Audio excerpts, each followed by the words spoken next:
രൂപങ്ങൾക്കൊരു പ്രാധാന്യമുണ്ട്. അതിനകത്ത് 7 തലമുള്ള പിരമിഡായിട്ടാണ് കൺസിഡർ ചെയ്യുന്നത്.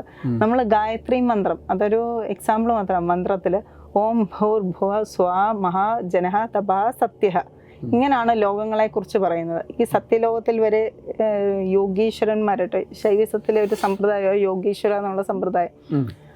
മനുഷ്യ ശരീരത്തിൽ ഇരുന്നുകൊണ്ട് തന്നെ സിദ്ധികൾ നേടുമ്പോൾ നമുക്ക് സ്വാഭാവികമായിട്ടും എന്തെങ്കിലുമൊക്കെ പ്രയോഗിക്കാൻ തോന്നും. പക്ഷെ യോഗീശ്വരനാകുമ്പം ആ സിദ്ധികളെ ശിവനിലേക്ക് ലയിപ്പിക്കുക എന്നുള്ള ഒരു തത്വത്തിലേക്ക് പോകും. ശൈവിസത്തിന്റെ ആധാരം തന്നെ വിജ്ഞാന ഭൈരവതന്ത്രം.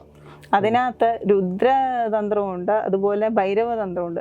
രുദ്രതന്ത്രത്തിൽ പറയുന്നത് ദ്വൈതവും അദ്വൈതത്തിനെ കുറിച്ചാണ്. ദ്വൈതം എന്ന് പറയുമ്പോൾ തന്നെ ഞാൻ ശിവനാണ്, എനിക്ക് ശിവനാകാം, പക്ഷെ ഇപ്പം ഞാനതല്ല. ഞാനും ശിവനും രണ്ടും രണ്ടാ. എനിക്ക് വേണമെങ്കിൽ ആചരണം കൊണ്ടോ യോഗ കൊണ്ടോ സമ്പ്രദായങ്ങൾ അനുഷ്ഠാനങ്ങൾ കൊണ്ടോ എനിക്ക് അങ്ങോട്ടേക്ക് എത്താം. പക്ഷെ ഇപ്പം ഞാൻ അതല്ല എന്നുള്ളൊരു ക്ലിയർ ആയിട്ടൊരു കോട്ടിനകത്താണ് ദ്വൈതം പറയുന്നത്. അതേപോലെയാണ് അദ്വൈതം എന്ന് പറഞ്ഞാൽ ഞാനും ഇദ്ദേഹവും അല്ലെങ്കിൽ സർവ്വതും രുദ്രനാണെന്നാണ് പറയുന്നത്. നമ്മളിപ്പോ എന്തിനെ കണ്ടല്ലോ, അതെ, സെപ്പറബിൾ ആണെന്നാണ് പറയുന്നത്.